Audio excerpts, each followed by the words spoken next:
Hi, I am Julia Prudhomme, and I'm the executive director at Oxygen Art Center. Oxygen Art Center is an artist-run center, so we are governed by artists and people of arts backgrounds, and our focus is really about giving space, time, and resources to artists to support their practice, process, experimentation, a little less on the traditional exhibition side and more on the fun, experimentation, learning, research, playing around side of things in the art world. We do a lot of classes, we do exhibitions, we do residencies, and all of that sort of revolves around supporting artists, bringing them to the community. Usually the walls get messy.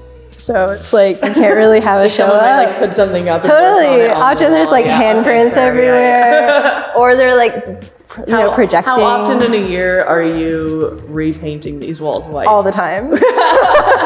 All the time.